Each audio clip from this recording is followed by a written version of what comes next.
In chapter 3 of the Reconstruction of Religious Thought in Islam, Iqbal is trying to talk about prayer, but he's also trying to talk about the attributes of God. I don't think you would object to that terminology, attributes of God. Well, let's check his own terminology. He lists elements in the Quranic conception of God. So the elements in the Quranic conception of God, elements of our conception of God. That's Iqbal improved terminology.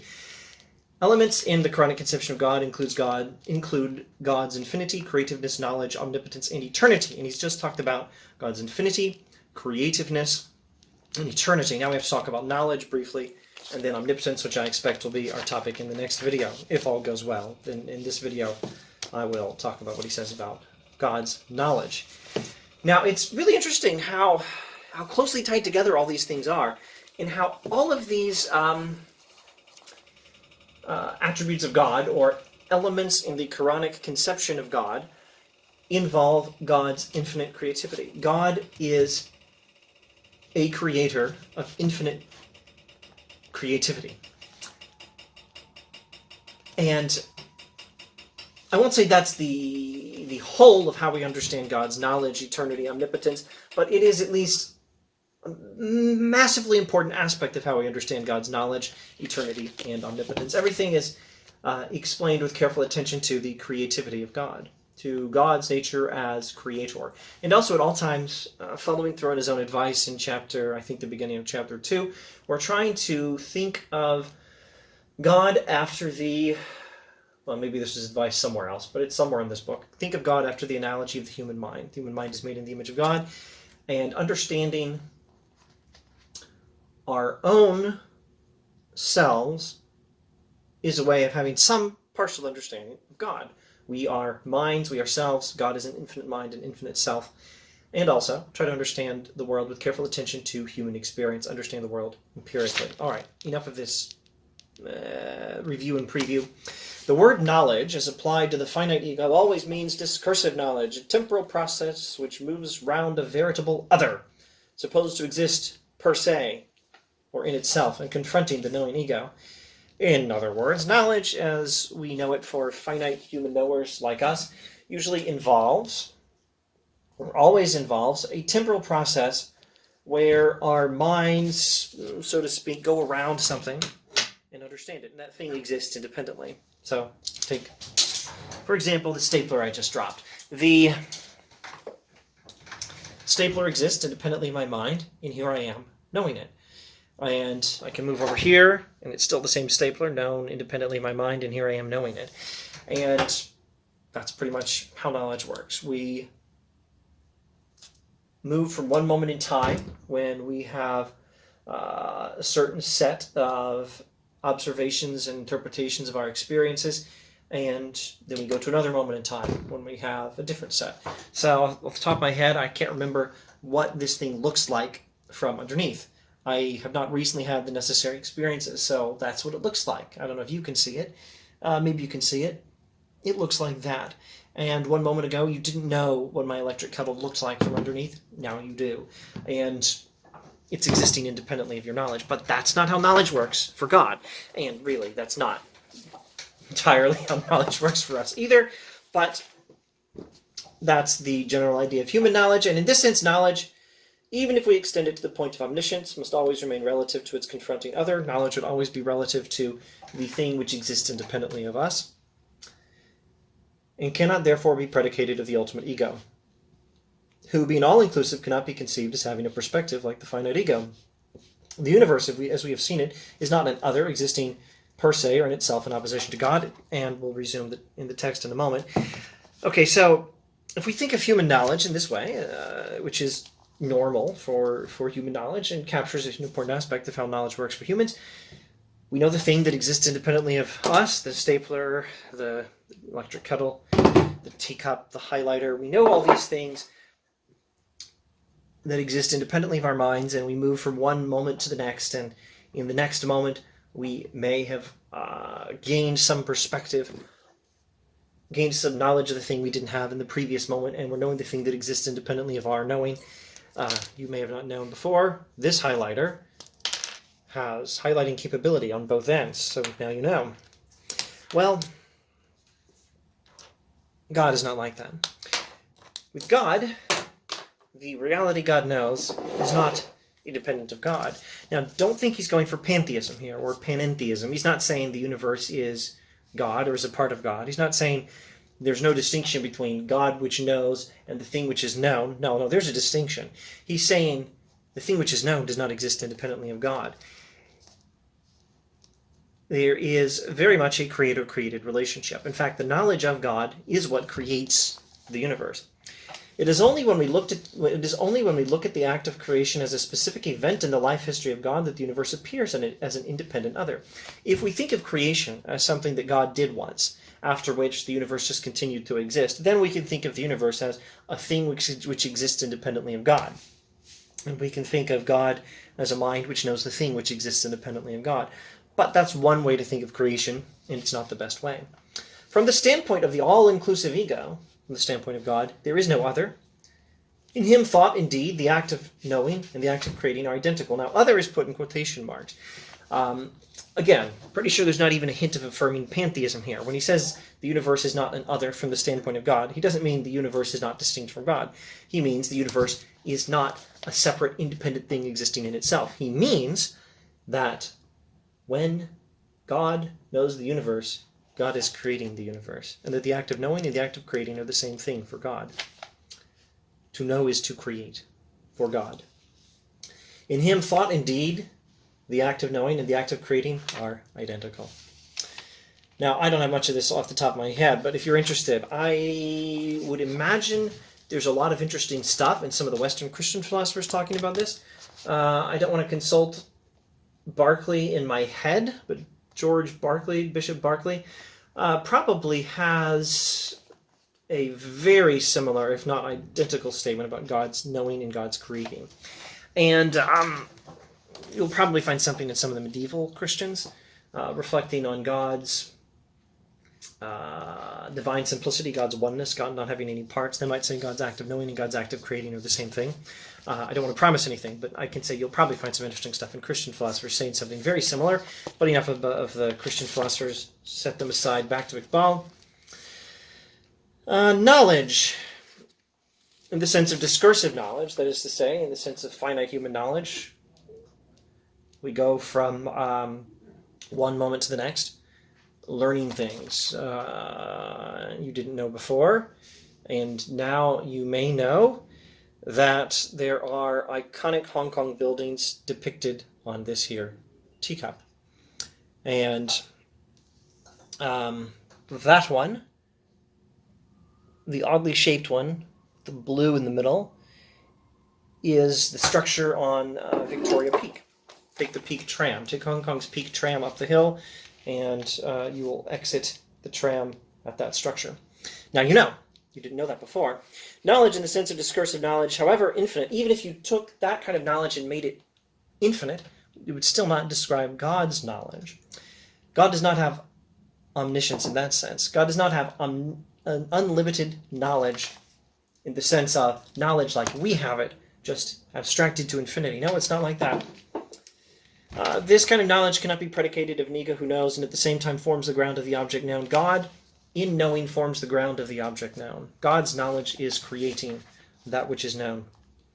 Unfortunately, language does not help us here. Now, this corresponds nicely to what he said at the end of chapter 2. Philosophy must give way to prayer. We'll probably see more of that sort of theme. Nevertheless, language must do what it can to increase our understanding, even if the whole point of philosophical understanding is to give way to prayer. Language does not help us here. We possess no word to express the kind of knowledge which is also creative of its object. We don't have a word to express the kind of knowledge which also creates. The alternative concept of divine knowledge is omniscience, in the sense of a single indivisible act of perception which makes God immediately aware of the entire sweep of history, regarded as an order of specific events in an eternal now. And if I was going to critique Iqbal, I could say, I don't know why the guy doesn't mention Augustine here, or Aquinas, or Anselm, or Boethius, except he just doesn't know some of these Western Christian thinkers all that well. But, you know, if I'm going to critique Iqbal, to be fair, he mentions all kinds of people, I don't know, including right here. I don't know these people. I don't know Jalaluddin Dawani Iraqi or Professor Royce. Royce, I can tell you, is an American philosopher whom I've never properly studied, though I do know the name. This is how those guys, he says, in our times conceived of God's knowledge. They thought of God's knowledge as perceiving the whole of eternity all in one moment. God is in an eternal now. Now that, I think, does a fairly good job capturing the picture of God in time and God's knowledge that you get from people like Augustine, Boethius, Aquinas. There is an element of truth in this conception, but it suggests a closed universe, a fixed futurity, predetermined, unalterable order of specific events which, like a superior fate, has once for all determined the directions of God's creative activity. And he suggests that this way of thinking can lead us to think of God's knowledge as a passive omniscience. Do not think of God's knowledge as passive, not even if it's an omniscient passivity, etc. Divine knowledge must be conceived as a living, creative activity to which the objects that appear to exist in their own right are organically related. When God knows a thing, the existence of that thing is related to God's knowing it. God's knowledge is not passive. God's knowledge is active. By conceiving God's knowledge as a kind of reflecting mirror, we no doubt save his foreknowledge of future events, but it is obvious that we do so at the expense of his freedom. We're supposed to recognize that God knows the future, but we're also supposed to recognize that God has freedom. God's power to act in the future is not limited by him knowing that something is going to happen in the future. Now, some of those, I don't know about Royce and these other chaps, but I can safely say people like Augustine, Aquinas, Boethius, who talk about God being outside of time and knowing the universe from an eternal, timeless now perspective, they're going to explain how God still has freedom. You know, it's not like God's ability to act in the future is determined by what he knows is going to happen in the future. Maybe the reverse. God acts in the future as God, in his wisdom, wills. In the future as we understand it. And God just happens to know what he's already doing in what seems to us the future, but is to him the present, because all times are present to God. And there's no limitation there. But let's look at what Iqbal's next sentence is. Well, it sounds like he's saying this idea of God is outside of time is dangerous because it takes away God's freedom. And then he says, the future certainly pre-exists in the organic whole of God's creative life, but it pre-exists as an open possibility, not as a fixed order of events with definite outlines. And I think it turns out he's come back to a very similar perspective.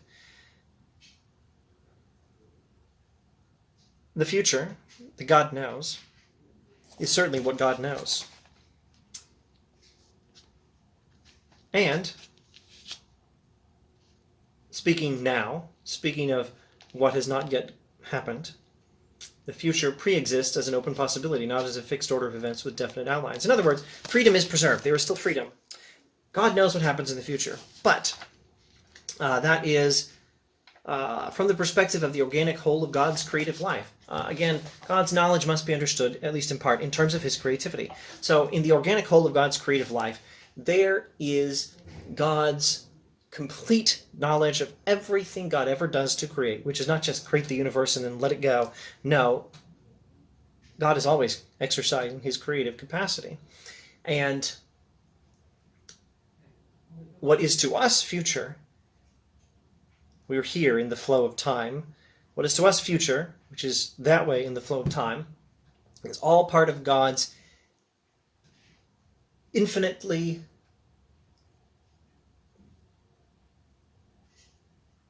creative capacity.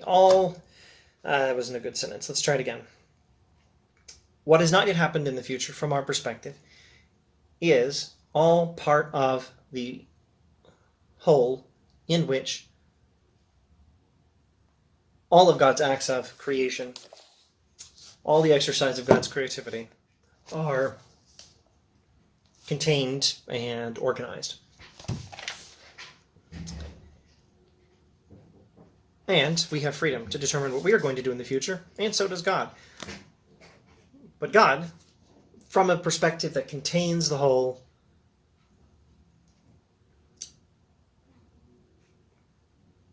God knows. But that doesn't mean we don't have freedom. It means what we will, from our perspective, freely decide in the future, God already knows from his perspective. Now, it just sounds just like Augustine and Aquinas. Maybe that's because they're very similar. If I'm missing some crucial distinction, I don't know what it is. It might be better to think of his critique of divine timelessness here as having an insight, but tending to limit the freedom of God. It might be appropriate to think of his critique there as not applying to a proper understanding of divine timelessness, but to some watered-down understanding that some people have had. Let's wrap up his discussion of God's knowledge. Let's skip a few lines. No doubt, the emergence of egos endowed with the power of spontaneous and hence unforeseeable action is, in a sense, a limitation on the freedom of the all-inclusive ego. But this limitation is not externally imposed. It is born out of his own creative freedom, whereby he has chosen finite egos to be participators of his life, power, and freedom. Now, there's a lot in that bit, just 2 sentences, and there's a lot in them. These egos endowed with the power of spontaneous and its unforeseeable action, well, that's us. That's us. God created us and gave us freedom. And in a sense, our freedom is a limitation on God.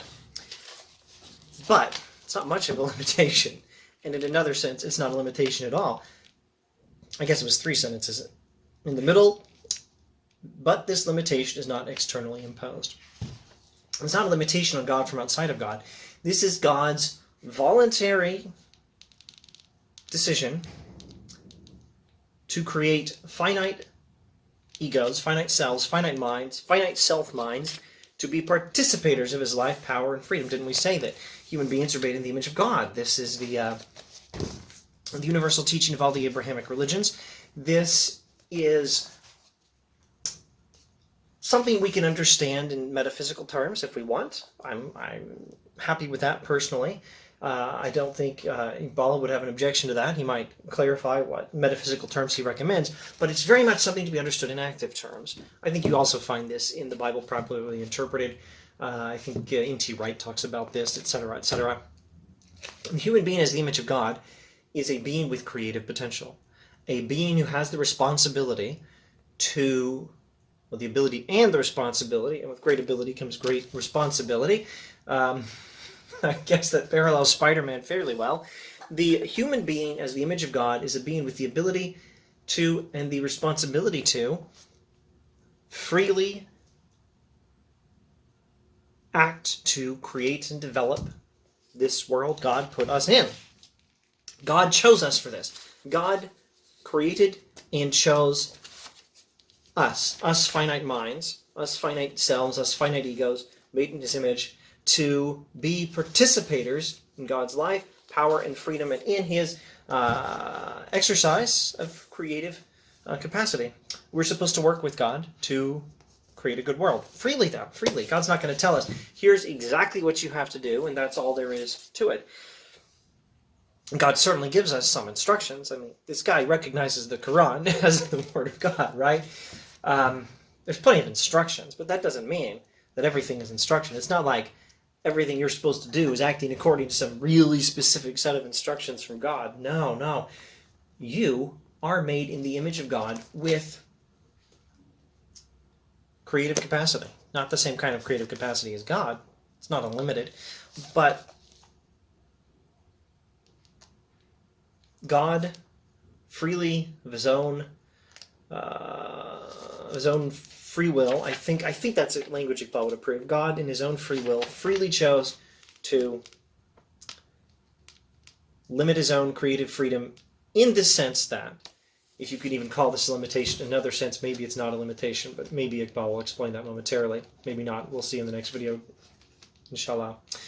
God, in his own freedom, chose to, in a sense, limit his own freedom by making us participators in his creative efforts.